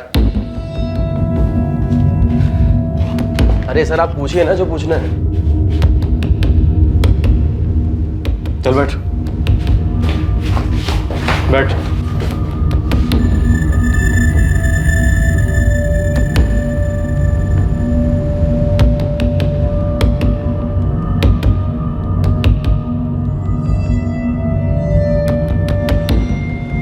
मिस काजल चौहान, आदित्य और नीलेश को धर लिया हमने। काजल? काजल ने करवाया? आई ऑलमोस्ट न्यू इट कि ये सब काजल ने किया है। लेकिन ये सब कब कैसे हो गया? रागिनी, तुम और क्या जानती हो सबके बारे में? मैं और कुछ नहीं जानती, बस मैंने गेस किया था कि ये सब शायद आदित्य और काजल ने किया होगा। काजल? अभी कुछ कंफर्म नहीं है, पुलिस पूछताछ कर रही है। काजल के बॉयफ्रेंड आदित्य और उसके साथ एक और बंदे को अरेस्ट किया है, कोई नीलेश है। काजल, आदित्य, नीलेश, तुम लोगों के खिलाफ हमारे पास बहुत कुछ है, पर तुम लोगों के पास वक्त बहुत कम है, इसलिए जितनी जल्दी बोलोगे तुम लोगों के लिए उतना बेहतर होगा। विवेक शर्मा को तुम लोगों ने क्यों मार डाला? सर, वो आदित्य मेरा दोस्त है, मैं बस इसकी हेल्प कर रहा था। मर्डर में? और कोई तरीका नहीं है क्या? जब तक विवेक जिंदा है मैं काजल को शादी के लिए नहीं मना पाऊंगा यार। लेकिन यार, विवेक को मार देने से अच्छा और आसान उसे छोड़ देना है। और काजल उससे ब्रेकअप क्यों नहीं कर रही है? अरे वो उसे नहीं जाने दे रहा है यार। अबे यार, शादीशुदा आदमी है, 19-20 साल का बेटा है उसका। बोलना काजल को धमकी देने के लिए कि वाइफ और बेटे को सब बता दूंगी। अरे नहीं यार, ऐसे नहीं हो सकता। वो डरती है, उसे डर है कि विवेक उसे बर्बाद कर देगा। तुम उसे छोड़ क्यों नहीं देती हो? मैं हमेशा तुम्हें खुश रखूंगा, आई प्रॉमिस। नहीं आदि, मैं चाहती हूँ अभी ये नहीं कर सकती। This is not possible. तुम पूरी तरीके से उसकी मुट्ठी में क्यों हो काजल? वाई? क्योंकि वो है ऐसा, खतरनाक है वो। सबके सामने एक चेहरा है और पीछे कुछ और। मैं जब उससे पहली बार मिली थी, मुझे उसका ये चेहरा दिखा ही नहीं, सिर्फ ये गुडी गुडी मास्क। मेरे पेरेंट्स बीमार हैं, मेरे साथ रहते हैं, उनकी देखभाल में काफ़ी खर्चे थे। मेरे लिए वो जॉब दुनिया की सबसे इम्पोर्टेंट चीज़ थी। और विवेक मुझे सब कुछ ऑफर कर रहा था, सब कुछ।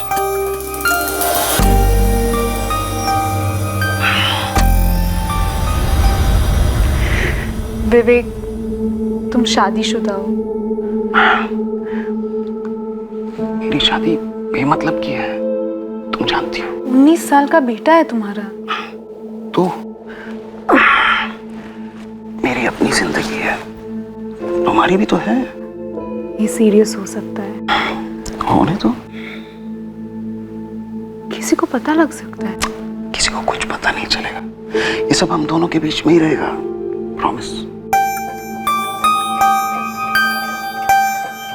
मैं रिलेशनशिप में बंध गई थी विवेक के साथ। मुझे कोई आइडिया नहीं था हमारा रिश्ता कहाँ जा रहा है।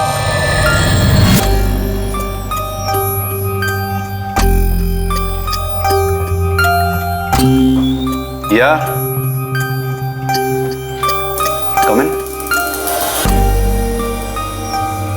हम आए दिन सेक्स के लिए मिलते और वो मेरी काफ़ी अच्छी तरीके से हेल्प कर रहा था। प्रमोशंस, इंक्रीमेंट्स, बोनस, ऊपर से गिफ्ट्स। लेकिन हमारा रिश्ता उसके आगे कहीं जा ही नहीं रहा था।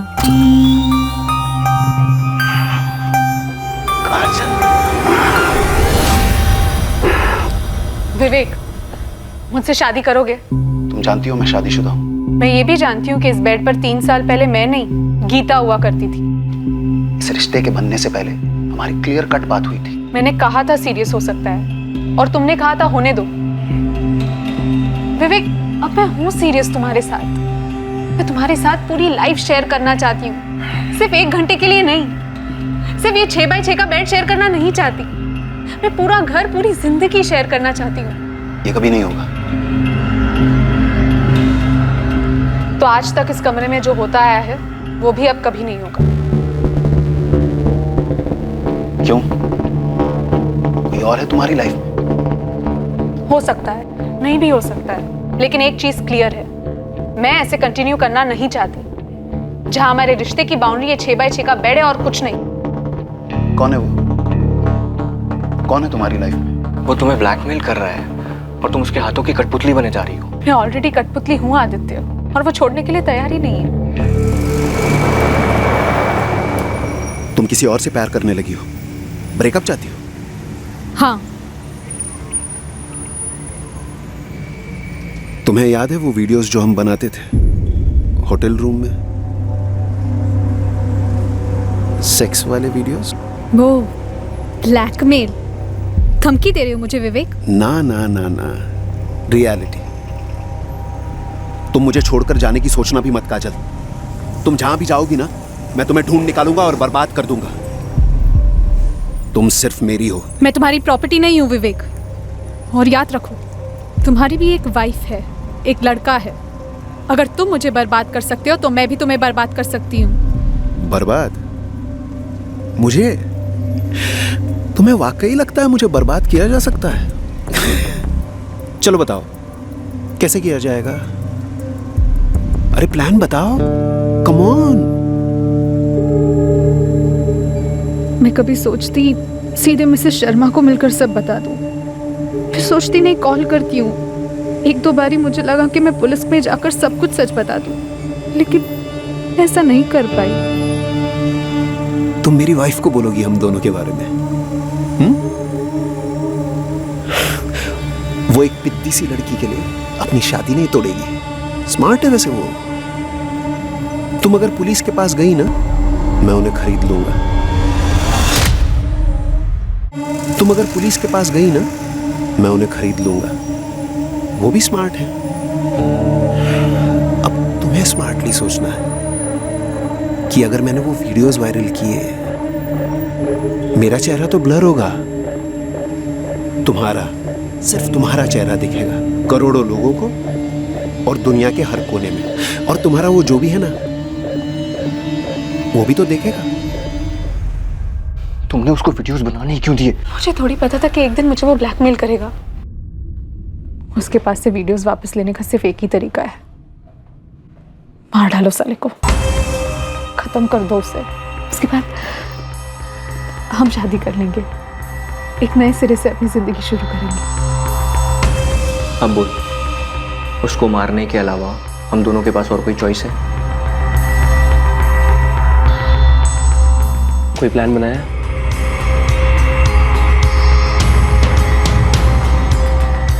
सबसे पहले हमें विवेक को फंसाना होगा।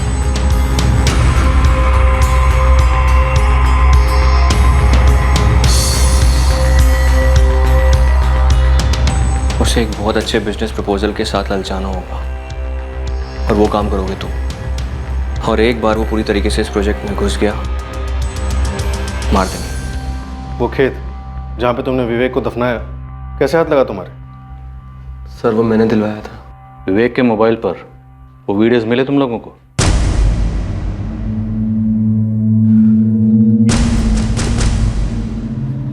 हो गया। हाँ, लेकिन काजल, क्या? तुम दोनों की क्लिप्स नहीं थी उसके फोन में। सिम निकाल दिया इसमें से मैंने, एक बार चेक कर लो। ये कैसे हो सकता है? उसने कहा था उसी के पास है क्लिप्स। हो सकता है उसने कहीं और सेव कर दी और इसमें से डिलीट कर दी। उस दिन से टेंशन में हूँ कि मर्डर के अलावा ये क्लिप्स कहीं लीक हुए तो। काजल, तुम्हें विवेक की पत्नी से बात करनी चाहिए थी या फिर पुलिस की मदद लेनी चाहिए थी। समझदारी से तर्क पे तर्क नहीं कर पाई उस समय में, और उसने भी तो इतना बड़ा रिस्क लिया था। शादीशुदा होने के बावजूद मुझे ब्लैकमेल कर रहा था। मैं जिद नहीं कर रही थी शादी के लिए, बस उसके चंगुल से बाहर निकलकर आज़ाद होना चाहती थी, लेकिन वो छोड़ ही नहीं रहा था। माना विवेक ने तुम्हारे साथ जो किया वो गलत था, लेकिन उस गलत को सही करने के लिए तुम लोगों ने जो तरीका ढूंढा वो भी गलत था। एक ऐसा तरीका जिससे किसी का भला नहीं हो, ना तुम्हारा, ना तुम्हारा, और नीलेश, ना तुम्हारा।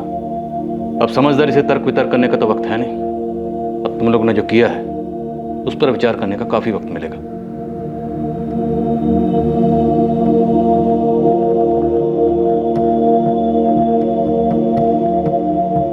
आदित्य सिंह, नीलेश कुमार और काजल चौहान पर आईपीसी की धारा 302 के तहत कत्ल के लिए और धारा 34 के तहत कॉमन इंटेंशन के चार्जेस लगाए गए हैं। विवेक की पत्नी यकीन ही नहीं कर पा रही है कि उसके पति का एक ऐसा चेहरा भी था जिसकी झलक तक उसे कभी नहीं दिखी। जहां निधि का रोना यह है कि काजल को उससे मिलकर सारा खुलासा कर देना चाहिए था, वहीं काजल भी दिल ही दिल में इसी बात को लेकर रो रही है। चाइनीज फिलोसोफर कन्फ्यूशियस कह गए थे कि इंतकाम के रास्ते पर निकलने से पहले 2 कब्रें खोद लेना। एक खुद के लिए भी। लगभग हर जुर्म जो रोशनी में आता है उन सभी में एक बात कॉमन होती है, और वो है कि आरोपियों की समझदारी से तर्क वितर्क करने की बुद्धि बंद पड़ जाती है और परिणामों के बारे में सोचे बिना वो जुर्म के दलदल में कूद पड़ते हैं। उन्हें ख्याल ही नहीं आता कि उनकी वजह से न जाने और कितनी जिंदगियां बर्बाद हो सकती हैं। जिन जिन केसेस में साधारण लोग शामिल होते हैं उनमें एक बात तो साफ नजर आती है कि उस जुर्म को करने से पहले उनके पास विकल्प था। जिस जुर्म को उन्होंने अंजाम दिया उसे आसानी से नहीं, चाहे मुश्किल से ही सही, पर रोका तो जरूर जा सकता था। हम सबको ये याद रखना चाहिए कि हालात चाहे कैसे भी हों, पर यह ना सोचें कि तर्क वितर्क की सोच, कॉमन सेंस की सोच, इंसानियत की सोच कभी बेकार जाएगी। कोई भी हालात हम पर इतने हावी नहीं होने चाहिए। हमें सतर्क रहना होगा और किसी भी सूरत में हमें दिमागी शांति की लकीर पार नहीं करनी चाहिए। अब मैं अनूप सोनी आपसे विदा लेता हूं, फिर मुलाकात होगी एक और नए केस के साथ। और याद रखें, क्राइम और आपके बीच में सिर्फ इतना फर्क है कि आप कितने सतर्क हैं। सतर्क रहें, सुरक्षित रहें। जय हिंद। क्राइम पेट्रोल्स के और भी दिलचस्प कहानी देखने के लिए हमारे चैनल को सब्सक्राइब करें और बेल आइकॉन दबाना न भूलें।